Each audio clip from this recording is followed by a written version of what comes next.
pinipili siya para sa amin ang lupang ipinangako bilang aming mana.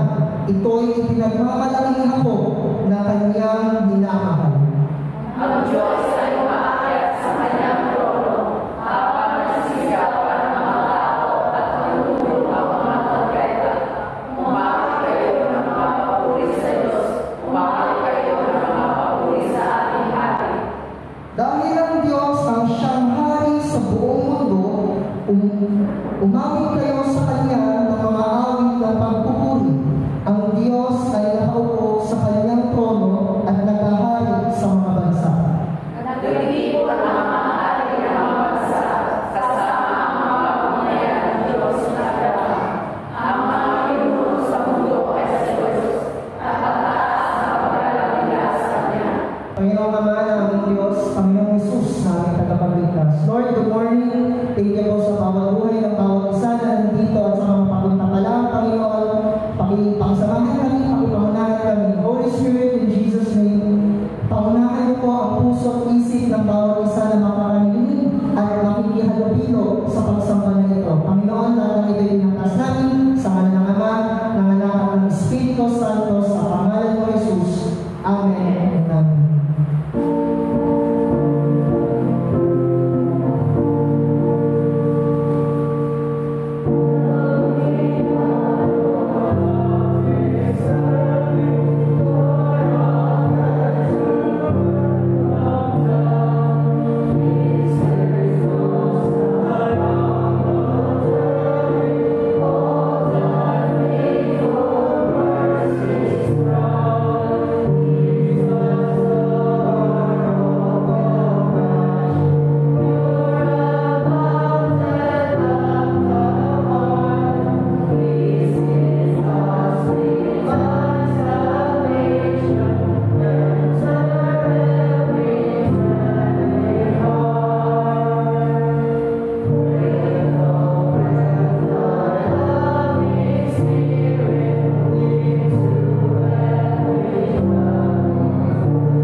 Ito po ay matatagpuan sa magandang balita ayon kay Lucas.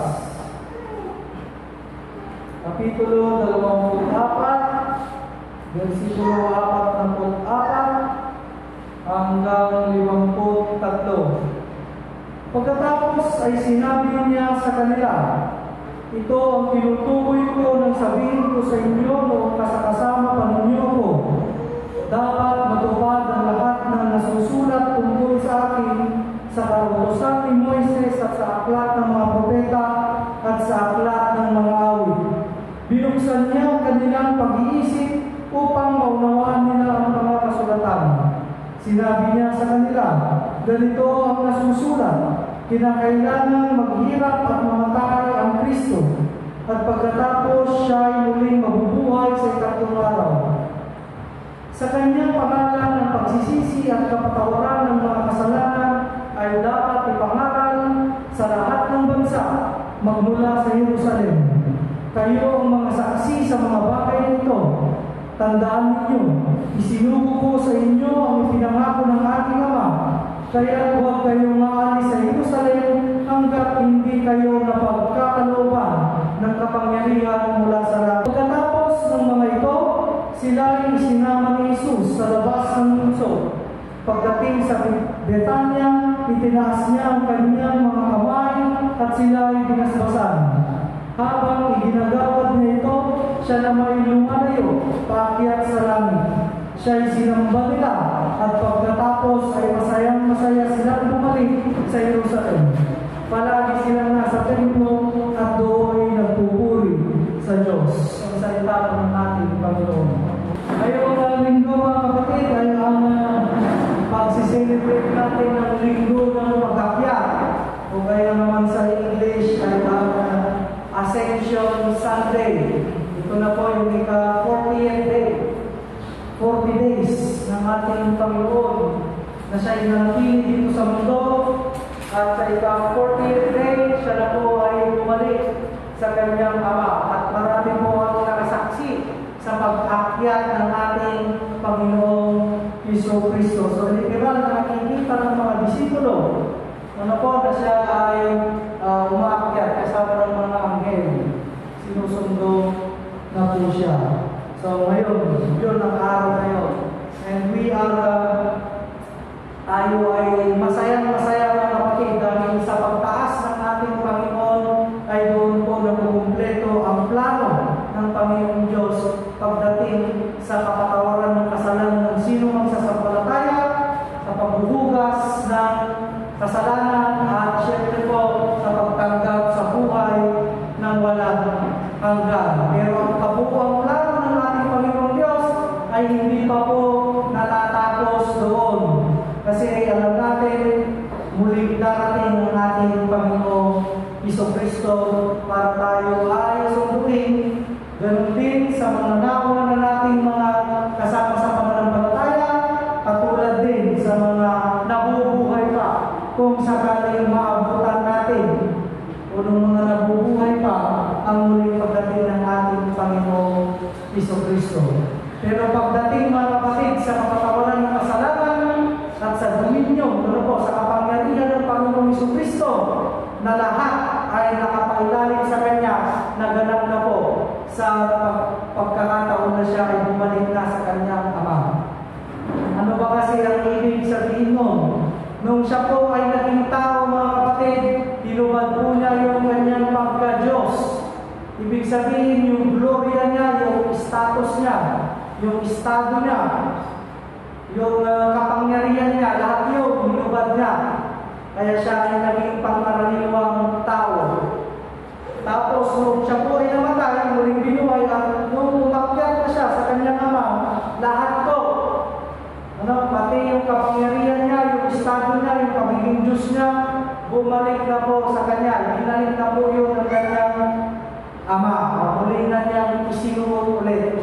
Kaya masasabi natin mga kapatid ng ating Panginoong Jesucristo sa Kanyang pag-akyat, He is the King of Kings. He is the President of the Presidents. He is the Emperor of the Emperors. Yun ang kapangyarihan na mayroon sa pangalan ng ating Panginoong Jesucristo. At sa Kanyang pag-akyat mga kapatid, ang Kanyang sinabi sa Kanyang mga disipulo, kayo ang mga saksi sa bagay na ito. You are the living witnesses. Ano po, mula sa mga sinabi ng propeta, sa Kanyang paghihirap, sa Kanyang kamatayan, mula sa Kanyang pagkabuhay, lahat ng mystery na yun, lahat ng mga bagay na hindi saksihan iyon ng mga disipulo. At ang kanyang utos, mga kapatid, ay kailangan nilang sabihin, ikalat sa buong mundo na magsisimula sa Jerusalem. Pero kailangan nilang hintayin yung kapangyarihan na mula sa langit bago nila simulan yun. Yung kapangyarihan na yun, mga kapatid, yun ang banal na Espiritu. Sa panahon natin ngayon, kapag tayo ay sumasampalataya, tayo ay may pananampalataya, at tinanggap natin ang Panginoong Jesucristo sa ating mga buhay, tayo rin po ay napagkakalooban ng kapangyarihan. And that yung kapangyarihan na yun ay sa pamamagitan po ng banal na Espiritu na siyang ating katulong dito sa buhay natin, dito sa mundo. Kaya nga po sa ating mga ministries, bilang na pagpapakita na tayo ay saksi sa ating Panginoong Jesucristo, ay marami po tayo pwedeng gawin. Hindi lang po ang simpleng pag-upo at pakikinig. Hindi lang po ang simpleng panalangin ng pribado. Napakarami po. We can go out and pray for other people. Ano po, ganun din po mga kapatid, kung tayo ay tinutokso ng ating best friend, kung tayo ay binabanatan niya ng napakaraming problema, ng maraming stress, lang ang lahat ng yan, mga kapatid, ay pwede po maalis sa pangalan ng ating Panginoong Jesucristo. Kaya nga kung ikaw rin ay nasaniban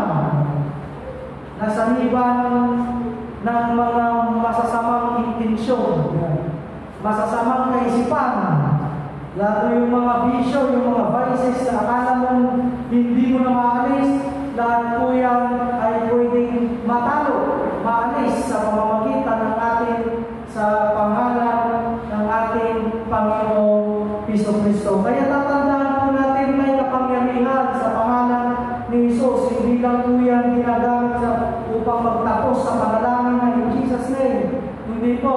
Kung sa buhay natin, pakiramdam natin ay parang natatalo tayo ng mundo ito.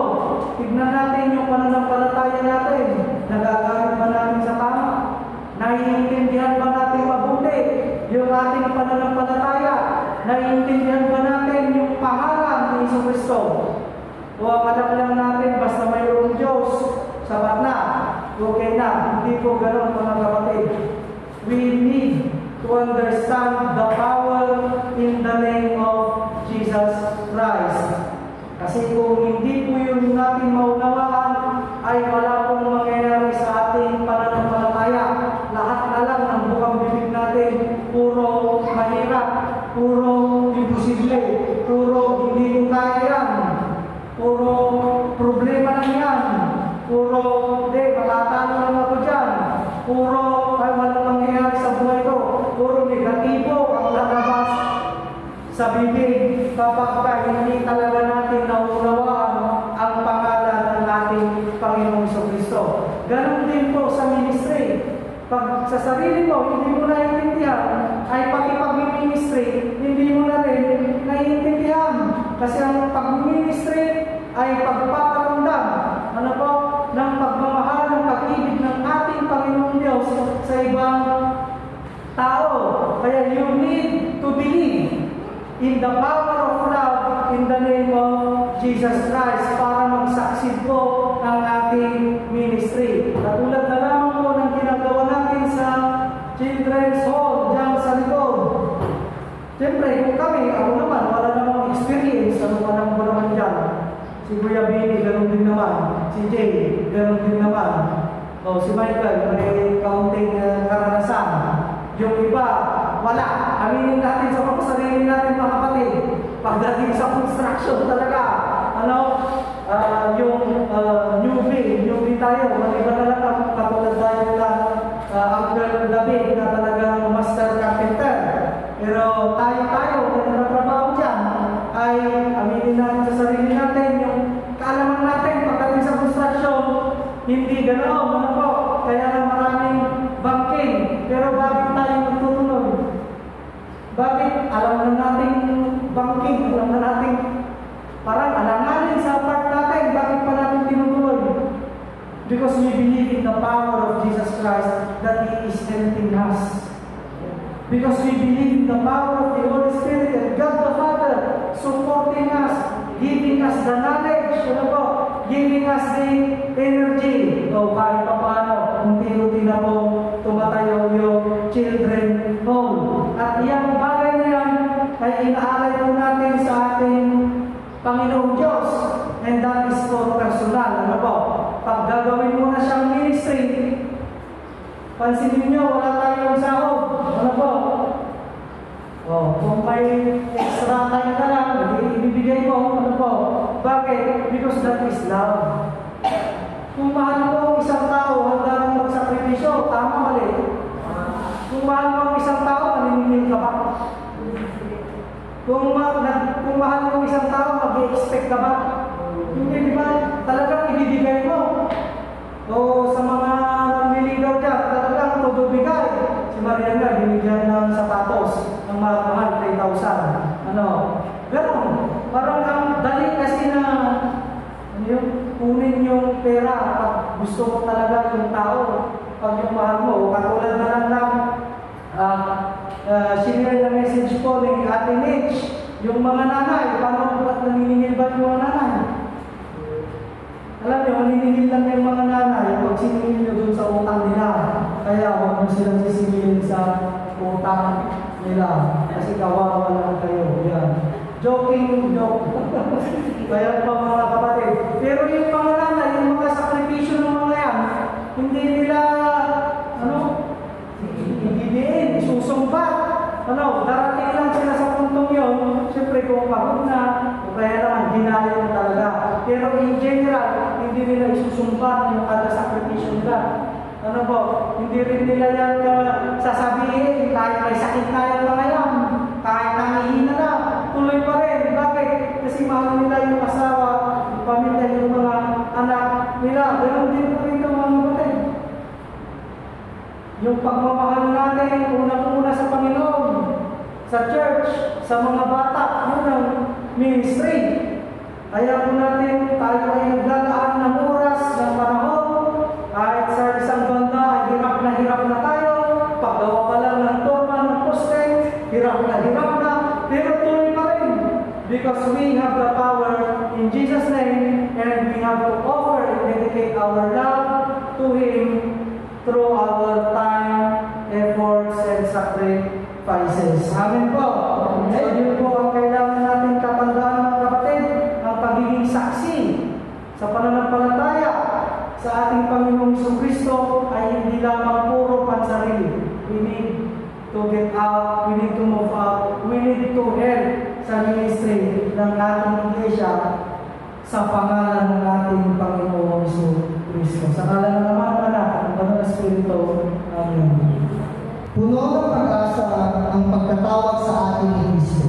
Ating ialay ang mga regalo at handog sa paanan ng Diyos. Mahal ng Diyos, iaalay natin ang mga handog nito bilang tanda ng aming pasasalamat sa iyong paglikha sa amin. Napamahalaan ang bawat isa. Pag-aalain po nito ang mga regalo nito bilang pagpapakita namin ang pagmamahal sa inyo at sa buong mundo. Diyos sa tungkol sa amin, hindi natin sa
isang Diyos sa kapangyarihan, sa plano, sa grasya, sa pagmamahal, ang kung itinataas sa iyong pangalan, sa pangalan ng Jesucristo, at kami ay gusto magpapasalamat na mula sa inyong mga plano, Diyos, na isalba ang kasalanan ng inyong mga minamahal na tao, ay ito po ay nakumpleto sa araw na kayo ay bumalik sa inyong Ama na nasa langit.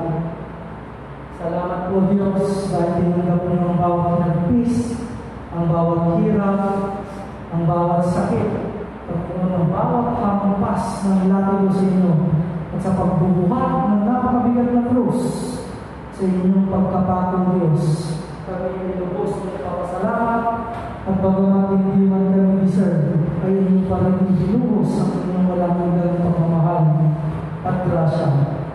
Panginoon, sa inyong uling pagbalik, pagkakyat sa inyong kaharian, ay natasan po ninyo kami bilang inyong mananampalataya na saksi sa inyong mga mirakulo, sa inyong mga ginawa, na kami dapat ay hindi lamang nakaupo sa apat na sulok ng iglesia nito, bagkus kami ay lumabas at tumulong sa inyong ministeryo sapagkat hawak na namin ang kapangyarihan ng inyong ngalan sa pamamagitan ng banal na Espiritu sa pangalan ni Jesucristo. Kami ay humihiling ng Diyos ng patuloy na patnubay, patuloy na paggabay, patuloy na pagtulong sa lahat ng pangailangan ng mga tao dito, Diyos, at sa pagpapalalim pa ng aming pananampalataya at ng relasyon sa inyong pangalan.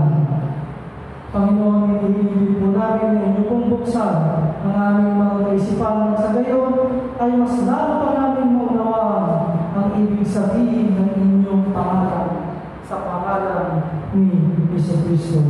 O Diyos, inilalapit namin, patuloy namin inilalapit sa Emilia, sa Kalumi, na nasa kanilang quarantine period. Ganon din po, Diyos, ang pinsan po ni Ating Marian na taga-bawang po sa kanyang operasyon sa kanyang binti. Panginoon, patnubayan po ninyong mga doktor, gabayan na sila po ninyong ginamit upang gamutin ang pinsan ni Ating Marian. At ganoon din po, o Diyos, ang pamilya ni Mother Linda, ni Tatay Daniel, na hanggang ngayon ay nasa istriktong quarantine situation pa rin po, at hindi pa rin sila makapunta rito. Panginoon, huwag niyo pong hayaan na sila ay malubog sa stress o sa depression. Pagkus, lalo niyo pong iparamdam ang inyong napakainit na presensya sa bawat isa. Malayo po sila sa amin ngayon. Panginoon, patuloy din po namin nilalapit ang ating ginagawa children hall. Magpadala po kayo ng mga anghel ng Diyos na siyang tutulong sa amin para tuluyan po may tayo ang children hall para sa inyong happy ng inyong anak. Muli kami po ay lubos na nagpapasalamat at ganoon din po sa successful na 72nd New Pack Annual Regular Session ng aming konferensya o Diyos. Ibinabalik po namin ang lahat ng ito sa pangalan ng Jesucristo. Tanggapin po natin mga kapatid, ang kanyang walang hanggang grasya, pagmamahal, at lahat ng kanyang tulong. At lagi natin tatandaan, there is power in the name of Jesus Christ.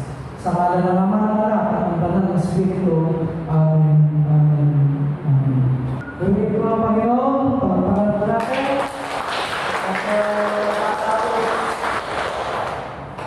At ang ating 72nd Annual Conference po, ang bago nating District Superintendent ay si D.S. Reverend Judy Sanchez.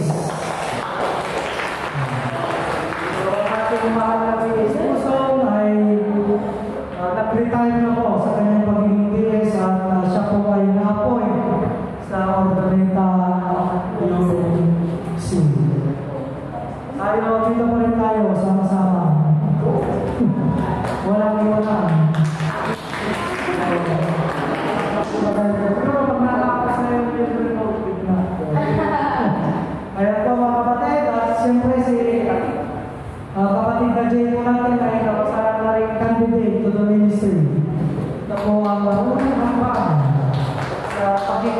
pastor sa ating Iglesia Metodista. At siya rin po ay kasalukuyang nag-aaral sa Wesleyan University. Salamat po kay Ate Susan na siyang naging delegado natin sa napakainit na panahon. Kasi alauna hanggang alas 6 hapon ang kanilang ating schedule. Salamat din po kay Tita Mercy na nagpagamit ng kanyang Wi-Fi para tayo ay makatipid sapagkat ang ginamit ay Zoom, kaya mahal pagdating sa data. Mamaya po, patuloy natin ang paggawa ng forma ng poste sa ganap ng alas 3 ng hapon. At po, meron pa po tayong mga katanungan. Salamat din po sa mga sa ating leader Jay, si Pastor Jay, kay Laila po na gitara, kay Pastor Divina po na piano, kila Mar sa likod, at kay Jasmine. Sino po yung mga nagturo sa mga bata? Dandel? Krisya, kaya magkakasipawan ng mga bata. Pero kung talagang no choice tayo, walang pag-iiwanan ng mga bata, dyan po sila ay pinag